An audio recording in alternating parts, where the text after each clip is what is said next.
नमस्कार, स्वागत है हमारे आज के इस न्यूज़ के बुलेटिन में। शुरू करते हैं खबरों का सिलसिला। मुख्यमंत्री द्वारा कल 6 करोड़ रुपए की लागत से बनने वाले लाइब्रेरी का भूमि पूजन किया गया था। वहीं आज इस पर पलटवार करते हुए पूर्व मंत्री बृजमोहन अग्रवाल का कहना है कि अगर लाइब्रेरी बनानी ही है तो रायपुर नगर निगम की जो पुरानी बिल्डिंग है वहाँ पर बनाया जा सकता है और इस गार्डन के एरिया को छोड़ा जा सकता है। वहीं उनका ये भी कहना था कि ये सिर्फ फिजूल खर्ची की जा रही है। देखिए, दुर्भाग्यजनक है, supreme court, high court, green tribunal सबके निर्देश हैं कि जो गार्डन के लिए जगह आरक्षित है उन जगहों का उपयोग दूसरा नहीं कर सकते।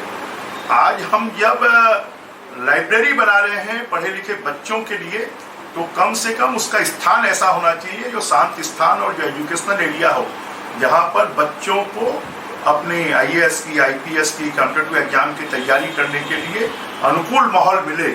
वहां पर तो कभी अनुकूल माहौल मिल ही नहीं सकता। मोती बाग के विकास में अभी तक 25 करोड़ रुपए खर्च कर दिए गए, परंतु वहां ढाक के 3 पाथ हैं और ये सिर्फ मुझे लगता है कि कमीशन खाने का खेल है कि स्मार्ट सिटी के पैसे को खर्च करके कैसे कमीशन खाएं।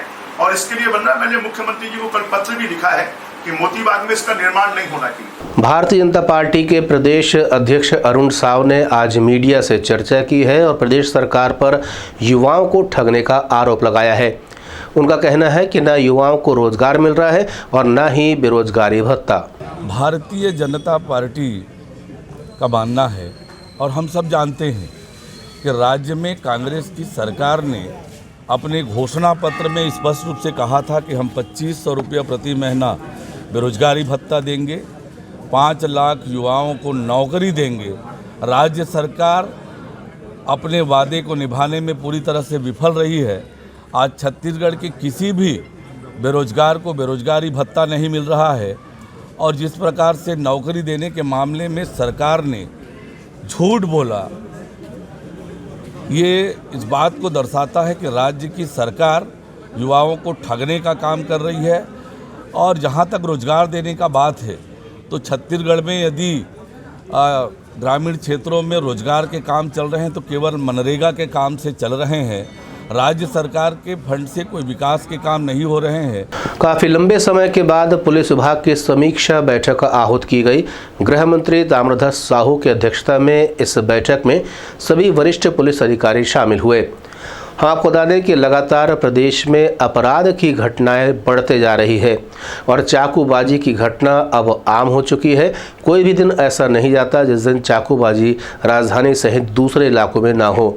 इन तमाम बातों को लेकर के आज बैठक में विचार विमर्श किया गया है।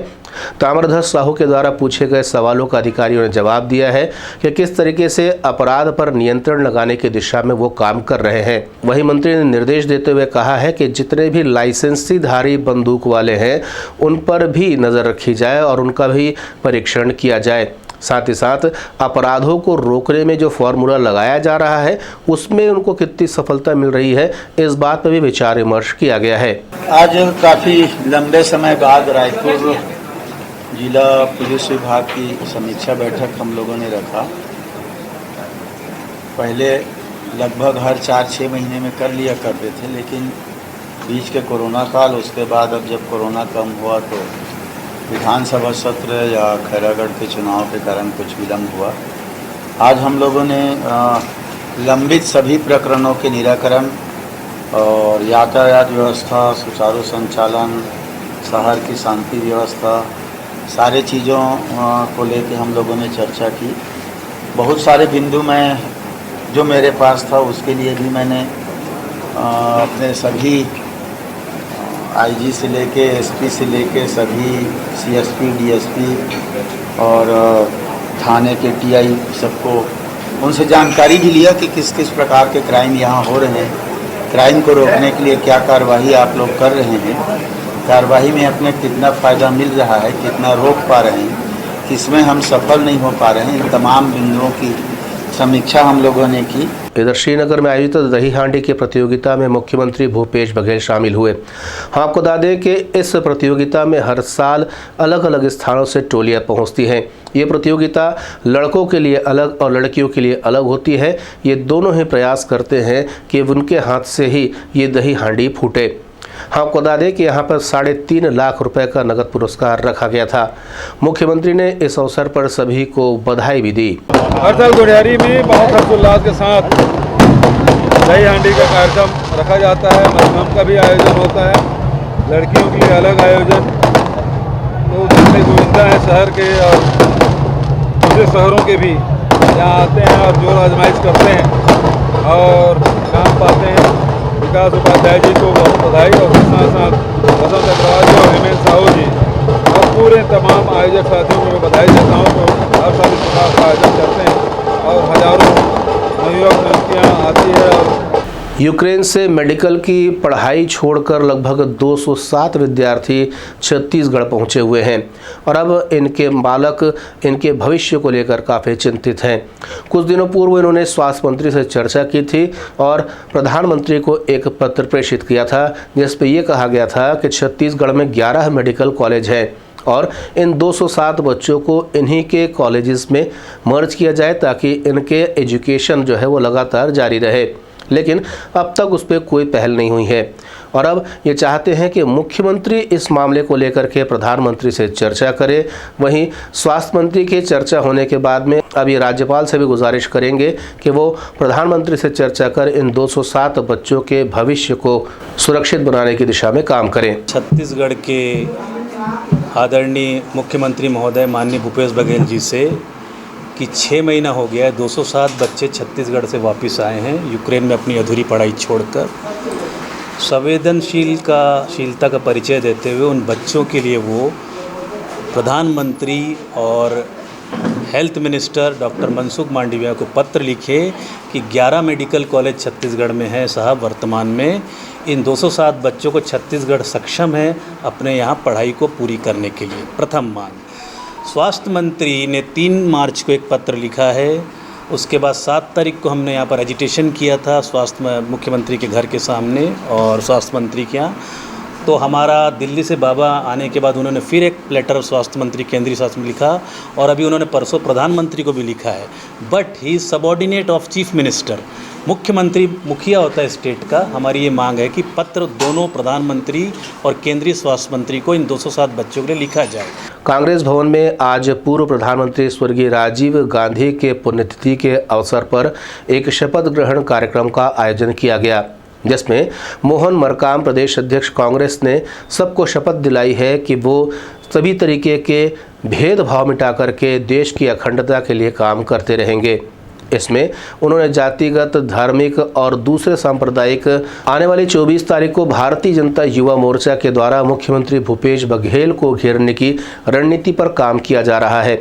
इस पर पलटवार करते हुए कांग्रेस के संचार विभाग के प्रभारी सुशीलानंद शुक्ला का कहना है कि अगर भारतीय जनता युवा मोर्चा को घेराव ही करना है तो वो केंद्र सरकार का घेराव करे, प्रधानमंत्री का घेराव करे, क्योंकि बेरोजगारी दर के मुकाबले में छत्तीसगढ़ में बेरोजगारी की जो दर है वो केंद्र सरकार की तुलना में काफ़ी कम है। देखिए, Bharatiya Janata party CM house घेराव करने के लिए 10 जगह से निकले, 100 जगह से निकले, इससे कोई फर्क नहीं पड़ता है। लेकिन इस आंदोलन को करने के पहले भारतीय जनता पार्टी को अपने गिरेबान में झांकना चाहिए कि बेरोजगारी को लेकर जो आंदोलन करने जा रहे हैं कौन सी नैतिकता से करने जा रहे हैं। यह आंदोलन तो उन्हें केंद्र सरकार के खिलाफ, मोदी जी के खिलाफ करना चाहिए। छत्तीसगढ़ देश का ऐसा राज्य है जहाँ पे कि बेरोजगारी दर देश में सबसे कम है। अब आज देश की बेरोजगारी दर आज़ादी के बाद सबसे ऊंचे शिखर पे है। मोदी जी ने 2 करोड़ युवाओं को प्रतिवर्ष रोजगार देने का वादा किया था। अभी तक 8.5 साल में 17 करोड़ युवाओं को रोजगार देना था, नहीं मिला। छत्तीसगढ़ में तो पिछले 5 साल में, पिछले 3.5 साल में 5 लाख युवाओं को रोजगार मिला है और आने वाले 5 साल में 15 लाख युवाओं को रोजगार देने के लिए छत्तीसगढ़ रोजगार मिशन का गठन हुआ है। तो किस नैतिकता से भारतीय जनता पार्टी हमारी सरकार के खिलाफ रोजगार को लेकर आंदोलन करने जा रही है?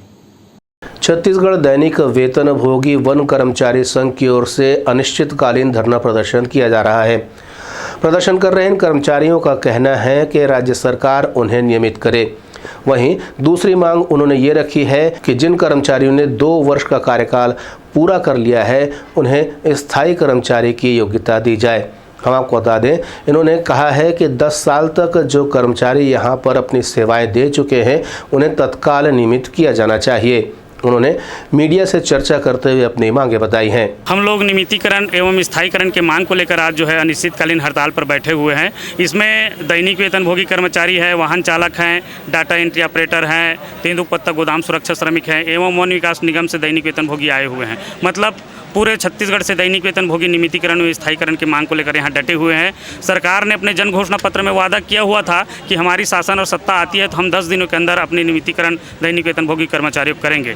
और वही मुख्यमंत्री महोदय हमारे सभा में आकर ये बोले कि इस साल किसानों का है, अगले साल दैनिक वेतनभोगी एवं कर्मचारियों का है। लेकिन आज 4 साल बीत गया है, हमारे नियमितीकरण के संबंध में किसी प्रकार का निर्णय नहीं लिया गया है। इसलिए सारे दैनिक वेतनभोगी उग्र होते जा रहे हैं और आज जो है अनिश्चितकालीन धरना पर बैठे हुए हैं। हमारे आज के न्यूज़ के बुलेटिन में फिलहाल इतना ही। नए नए समाचारों के साथ आपसे अगले बुलेटिन में होगी मुलाकात। तब तक देना मोती। नमस्कार।